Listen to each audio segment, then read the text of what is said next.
Digital വില്ലന്മാർ വരുന്നു. AI ഉപയോഗിച്ച് ലോകത്തെ ഞെട്ടിക്കാൻ പോകുന്ന സൈബർ യുദ്ധം. 5 രഹസ്യാന്വേഷണ ഏജൻസികളുടെ മുന്നറിയിപ്പ്. ബജാജിൽ കഴിഞ്ഞ ദിവസം സംഭവിച്ചത് ഡിജിറ്റൽ കിഡ്നാപ്പിംഗ്. സൂക്ഷിക്കുക, നിങ്ങളുടെ ഫോണിലുമെത്താം. ഇന്ത്യക്കാരുടെ പ്രിയപ്പെട്ട ഇരുചക്ര വാഹന നിർമ്മാതാക്കളായ ബജാജ് ഓട്ടോയുടെ ഓഫീസുകളിൽ കഴിഞ്ഞ ദിവസം രാവിലെ ഒരു അപ്രതീക്ഷിത ദുരന്തം സംഭവിച്ചു. സാധാരണ പോലെ കമ്പ്യൂട്ടറുകൾ ഓൺ ചെയ്ത ജീവനക്കാർ ഞെട്ടിപ്പോയി. സ്ക്രീനുകൾ ലോക്കായിരിക്കുന്നു.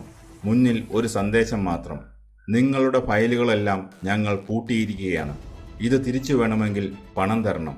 അതെ, പ്രമുഖ ഇന്ത്യൻ വാഹന നിർമ്മാതാക്കളായ ബജാജ് ഓട്ടോയും അവരുടെ ഉപകമ്പനിയായ ബജാജ് ഓട്ടോ ടെക്നോളജി ലിമിറ്റഡും ഒരു അതിശക്തമായ സൈബർ ആക്രമണത്തിന് ഇരയായിരിക്കുന്നു. റാൻസംവെയർ എന്നാണ് ഈ വില്ലന്റെ പേര്. സംഭവം അറിഞ്ഞ ഉടൻ തന്നെ ബജാജിന്റെ സാങ്കേതിക വിഭാഗവും സൈബർ വിദഗ്ധരും രംഗത്തിറങ്ങി. കൂടുതൽ കമ്പ്യൂട്ടറുകളിലേക്ക് ഇത് പടരാതിരിക്കാൻ അവർ പ്രതിരോധ നടപടികൾ സ്വീകരിച്ചു. കമ്പനിയുടെ എന്തെല്ലാം രഹസ്യ വിവരങ്ങളാണ് ചോർന്നത്? വണ്ടികളുടെ നിർമ്മാണം തടസ്സപ്പെട്ടോ? കമ്പനിക്ക് എത്ര കോടിയുടെ നഷ്ടം വരും? ഈ ചോദ്യങ്ങൾക്കൊന്നും ബജാജ് ഇതുവരെ വ്യക്തമായ മറുപടി നൽകിയിട്ടില്ല. നിലവിൽ നിയമപ്രകാരം അവർ വിവരം കേന്ദ്ര സർക്കാരിൻ്റെ സൈബർ സുരക്ഷാ ഏജൻസിയായ ഇന്ത്യൻ കമ്പ്യൂട്ടർ എമർജൻസി റെസ്പോൺസ് ടീമിനെ അറിയിച്ചിട്ടുണ്ട്. എന്താണ് ഈ റാൻസംവെയർ? ലളിതമായി പറഞ്ഞാൽ ഡിജിറ്റൽ ലോകത്തെ തട്ടിക്കൊണ്ടുപോകൽ അഥവാ കിഡ്നാപ്പിംഗ്. നിങ്ങളുടെ വീട്ടിൽ ഒരാൾ അതിക്രമിച്ച് കയറി നിങ്ങളുടെ വിലപ്പെട്ട ആഭരണങ്ങളും രേഖകളും അടങ്ങിയ ലോക്കർ പൂട്ടി അതിൻ്റെ താക്കോലുമായി കടന്നു കളയുന്നു. എന്നിട്ട് വിളിച്ചു പറയുന്നു, പണം തന്നാൽ താക്കോൽ തരാം. ഇതേ കാര്യമാണ് റാൻസംവെയർ നിങ്ങളുടെ കമ്പ്യൂട്ടറിനോട് ചെയ്യുന്നത്. ഇതെങ്ങനെയാണ് നിങ്ങളുടെ കമ്പ്യൂട്ടറിലേക്ക് കയറുന്നതെന്ന് നോക്കാം. വ്യാജ ഇമെയിലുകൾ അഥവാ ഫിഷിംഗ് വഴി, അതായത് ബാങ്കിൽ നിന്നുള്ളതോ വലിയ ഓഫറുകൾ എന്നോ വ്യാജേന വരുന്ന ഇമെയിലുകളിലെ ലിങ്കിൽ ക്ലിക്ക് ചെയ്യുമ്പോൾ.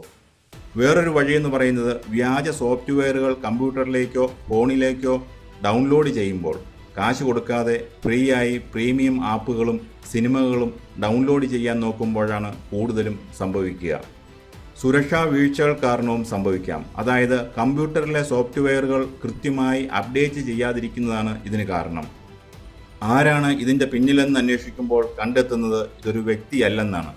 ലോകത്തിൻ്റെ പല കോണുകളിൽ ഇരുന്ന് പ്രവർത്തിക്കുന്ന വലിയ ക്രിമിനൽ സംഘങ്ങളാണ് ഇതിന് പിന്നിൽ. റഷ്യ, വടക്കൻ കൊറിയ തുടങ്ങിയ രാജ്യങ്ങൾ കേന്ദ്രീകരിച്ചാണ് ഇത്തരം സംഘങ്ങൾ കൂടുതൽ പ്രവർത്തിക്കുന്നത്. ഇത്തരം ഒരു ആക്രമണം ഉണ്ടായാൽ എന്താണ് സംഭവിക്കുകയെന്ന് നോക്കാം. ആദ്യം കമ്പനിയുടെ പ്രവർത്തനം പൂർണ്ണമായി നിലയ്ക്കും. രണ്ടാമത് ഉപഭോക്താക്കളുടെ ബാങ്ക് വിവരങ്ങളും ഫോൺ നമ്പറുകളും അടക്കമുള്ള രഹസ്യരേഖകൾ ഇവർ ഡാർക്ക് വെബിൽ ലേലത്തിന് വയ്ക്കും. കമ്പനിയുടെ വിശ്വാസ്യത തകരും. കോടികളുടെ നഷ്ടമുണ്ടാകും. ലോകത്തെ ഏറ്റവും കരുത്തരായ 5 രാജ്യങ്ങളുടെ ഇന്റലിജൻസ് സഖ്യമായ 5 ഐസ് അവരുടെ ഒരു റിപ്പോർട്ടിൽ എപ്പോൾ വേണമെങ്കിലും സംഭവിക്കാവുന്ന സൈബർ ആക്രമണത്തെക്കുറിച്ച് മുന്നറിയിപ്പ് നൽകുന്നുണ്ട്. America, Britain, Canada, Australia, New Zealand എന്നീ രാജ്യങ്ങളുടെ ചാര സംഘടനകൾ സംയുക്തമായി പുറത്തിറക്കിയ 3 പേജുള്ള റിപ്പോർട്ടിൽ പറയുന്നത് ഞെട്ടിക്കുന്ന വിവരങ്ങളാണ്. ലോക സുരക്ഷയെ മൊത്തമായി തകിടം മറിക്കാൻ ശേഷിയുള്ള AI ഭീഷണികൾ നമ്മുടെ വാതിൽക്കൽ എത്തിക്കഴിഞ്ഞു. അതിനായി വർഷങ്ങളല്ല, വെറും മാസങ്ങൾ മാത്രമാണ് ബാക്കിയെന്നാണ് ഈ ആഗോള ഏജൻസികൾ വ്യക്തമാക്കുന്നത്. നമ്മൾ സാങ്കേതിക വിദ്യയുടെ വളർച്ചയിൽ അഭിമാനിക്കുമ്പോൾ നമുക്ക് തൊട്ടു പിന്നാലെ ഒരു നിഴൽ പോലെ ഈ ദുരന്തം വരുന്നുണ്ട്, നമ്മളറിയാതെ നമ്മളെ വിഴുങ്ങാൻ. നമ്മൾ ഇന്ന് ജീവിക്കുന്നത് ആർട്ടിഫിഷ്യൽ ഇൻ്റലിജൻസ് അഥവാ AI കാലത്താണ്. AI വളരുന്നതോടെ ഇത്തരം സൈബർ ആക്രമണങ്ങളുടെ വേഗതയും ഭീകരതയും 100 ഇരട്ടിയായി വർദ്ധിച്ചിരിക്കുകയാണ്. മുൻപൊക്കെ ഹാക്കർമാർക്ക് ഒരു വൈറസ് ഉണ്ടാക്കാൻ ആഴ്ചകളോ മാസങ്ങളോ വേണമായിരുന്നു.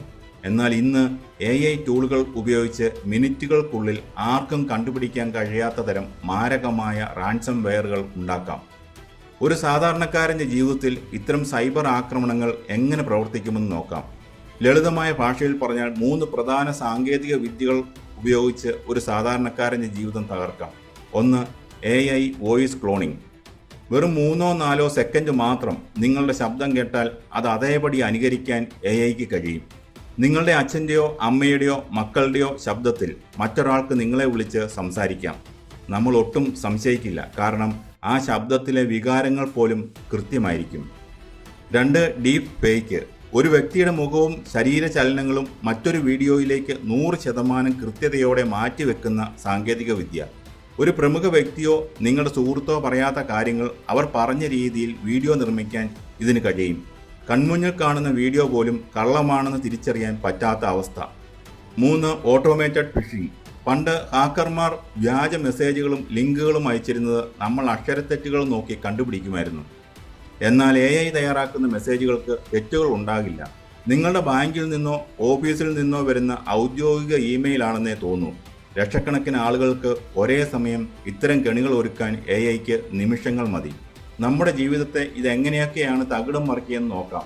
ഒരു സാധാരണക്കാരൻ, ബിസിനസ് സ്ഥാപനങ്ങൾ, വലിയ കമ്പനികൾ എന്നുവേണ്ട ഒരു രാജ്യം വരെ ഇതിൻ്റെ ഇരകളാകാം.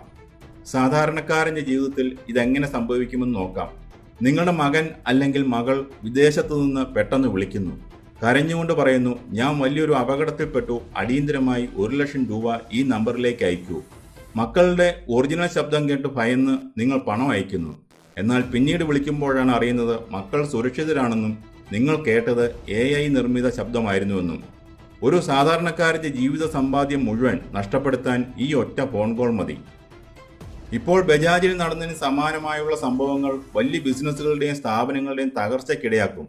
വൻകിട കമ്പനികളുടെ CEOമാരുടെ ശബ്ദവും വീഡിയോയും നിർമ്മിച്ച് കമ്പനിയിലെ അക്കൗണ്ട്സ് വിഭാഗത്തിന് നിർദ്ദേശം നൽകുന്നു. ഉടൻ തന്നെ ഇത്ര കോടി രൂപ ഈ അക്കൗണ്ടിലേക്ക് മാറ്റുക. കമ്പനികൾ വഞ്ചിക്കപ്പെടുന്നു. മാത്രമല്ല, ഒരു കമ്പനിയുടെ CEO പറയുന്ന രീതിയിൽ ഒരു വ്യാജ വീഡിയോ ഇന്റർനെറ്റിൽ വന്നാൽ മിനിറ്റുകൾക്കകം ആ കമ്പനിയുടെ ഓഹരി വിപണിയിലെ മൂല്യം ഇടിഞ്ഞു തകരും. കമ്പനിയുടെ രഹസ്യ വിവരങ്ങൾ ചോർത്താനും AI അധിഷ്ഠിത വൈറസുകൾക്ക് എളുപ്പം കഴിയും. ബജാജിൽ സംഭവിച്ചതുപോലെ എപ്പോൾ വേണമെങ്കിലും എവിടെയും ആക്രമണം ഉണ്ടാകാം. ഒരു രാജ്യത്തെ തകർക്കാൻ ഇനി അതിർത്തിയിൽ യുദ്ധം ചെയ്യേണ്ടതില്ല. AI ഉപയോഗിച്ച് ആ രാജ്യത്തിൻ്റെ പവർ ഗ്രിഡുകൾ ഹാക്ക് ചെയ്താൽ രാജ്യം മുഴുവൻ ഇരുട്ടിലാകും. ട്രെയിൻ, വിമാന ഗതാഗത സംവിധാനങ്ങൾ നിശ്ചലമാക്കാം. എല്ലാറ്റിനുമുപരി തെരഞ്ഞെടുപ്പ് സമയങ്ങളിൽ രാഷ്ട്രീയ നേതാക്കളുടെ വ്യാജ വീഡിയോകൾ പ്രചരിപ്പിച്ച് ജനങ്ങളെ തെറ്റിദ്ധരിപ്പിക്കാം. ഇത് രാജ്യത്ത് വലിയ കലാപങ്ങൾക്കും ജനാധിപത്യത്തിൻ്റെ തകർച്ചയ്ക്കും കാരണമാകും. ഇതുകൊണ്ടാണ് ഇന്റലിജൻസ് ഏജൻസികളുടെ സഖ്യം ഇത്രയും ഗൗരവത്തോടെ ഈ മുന്നറിയിപ്പ് തരുന്നത്. ഇനി ചിന്തിക്കുക, നാളെ രാവിലെ നിങ്ങളുടെ ഫോണോ ബാങ്ക് അക്കൗണ്ടോ കമ്പ്യൂട്ടറോ ഇതുപോലെ ലോക്കായാൽ നിങ്ങൾ എന്ത് ചെയ്യും? ഇങ്ങനെയൊരു അവസ്ഥ വരാതിരിക്കാൻ നമ്മൾ എന്താണ് ചെയ്യേണ്ടത്? ഈ ഡിജിറ്റൽ യുഗത്തിൽ സ്വയം രക്ഷപ്പെടാൻ 5 ലളിതമായ വഴികളുണ്ട്. 1. ബാക്കപ്പ്. നിങ്ങളുടെ ഫോണിലെയും കമ്പ്യൂട്ടറിലെയും പ്രധാനപ്പെട്ട വിവരങ്ങൾ ഒരു എക്സ്റ്റേണൽ ഹാർഡ് ഡിസ്കിലോ ക്ലൗഡിലോ എപ്പോഴും ബാക്കപ്പ് ചെയ്ത് വെക്കുക. 2. ലിങ്കുകളിൽ തുടരുത്. വാട്സാപ്പിലും ഇമെയിലിലും വരുന്ന ലോട്ടറി അടിച്ചു, ഫ്രീ റീചാർജ് തുടങ്ങിയ വ്യാജ ലിങ്കുകളിൽ ക്ലിക്ക് ചെയ്യാതിരിക്കുക. 3. Software update. നിങ്ങളുടെ ഫോണും കമ്പ്യൂട്ടറും എപ്പോഴും ഏറ്റവും പുതിയ പതിപ്പിലേക്ക് മാറ്റുക, അതായത് അപ്ഡേറ്റ് ചെയ്യുക. 4. ശക്തമായ പാസ്വേഡ്. 1, 2, 3, 4, 5, 6 എന്നോ നിങ്ങളുടെ ജനനത്തീയതിയോ പാസ്വേഡ് ആക്കരുത്. അതിനൊപ്പം 2 ഫാക്ടർ ഒതന്റിക്കേഷൻ എപ്പോഴും ഓൺ ചെയ്തു വെക്കുക. 5. പണം നൽകരുത്. ഒരുപക്ഷെ ആക്രമണം ഉണ്ടായാൽ ഹാക്കർമാർക്ക് പണം നൽകാതിരിക്കുക. കാരണം പണം നൽകിയാലും ഫയലുകൾ തിരികെ കിട്ടുമെന്ന് യാതൊരു ഉറപ്പുമില്ല. പകരം സൈബർ പോലീസിനെ അറിയിക്കുക. ബജാജ് ഓട്ടോ നേരിട്ട ഈ പ്രതിസന്ധി നമുക്കെല്ലാവർക്കുമുള്ള ഒരു മുന്നറിയിപ്പാണ്. സാങ്കേതിക വിദ്യ വളരുമ്പോൾ അതോടൊപ്പം നമ്മുടെ സുരക്ഷാ ബോധവും വളരണം. ഒന്ന് ആലോചിച്ച് നോക്കൂ, നാളെ രാവിലെ നിങ്ങൾ ഉണരുമ്പോൾ ഈ AI വില്ലൻ പൂർണ്ണമായി നിയന്ത്രണം ഏറ്റെടുത്താൽ എന്ത് സംഭവിക്കും? കമ്പ്യൂട്ടർ കോഡിങ്ങിൽ യാതൊരു അറിവുമില്ലാത്ത ഒരു സാധാരണക്കാരന് പോലും AIയുടെ സഹായത്തോടെ മാരകമായ സൈബർ ആയുധങ്ങൾ നിർമ്മിക്കാൻ കഴിഞ്ഞേക്കും. ഡാർക്ക് വെബിൽ AI ടൂളുകൾ വിൽക്കപ്പെടുന്നത് ഇതിനകം തന്നെ സുരക്ഷാ ഏജൻസികൾ കണ്ടെത്തിയിട്ടുണ്ട്. സാങ്കേതിക വിദ്യയുടെ വളർച്ച നൽകുന്ന സുഖ സൗകര്യങ്ങൾ നമ്മൾ ആസ്വദിക്കുമ്പോൾ തന്നെ അതിൻ്റെ മറുപുറത്തുള്ള ഈ കറുത്ത നിഴലിനെ നമ്മൾ കാണാതെ പോകരുത്. മാറ്റങ്ങൾ അനിവാര്യമാണ്, എന്നാൽ ആ മാറ്റങ്ങൾ നമ്മളെ അടിമകളാക്കാൻ പാടില്ല. ഭയപ്പെടുകയല്ല, മറിച്ച് ജാഗ്രത പാലിക്കുകയാണ് വേണ്ടത്. സൈബർ ലോകത്തെ ഓരോ ചൂടും ഇനി സൂക്ഷ്മതയോടെ വേണം. കാരണം വരാൻ പോകുന്നത് വെറുമൊരു വൈറസ് ബാധയല്ല, നമ്മുടെ ചിന്തകളെ പോലും നിയന്ത്രിക്കാൻ പോകുന്ന ഡിജിറ്റൽ വില്ലനാണ്.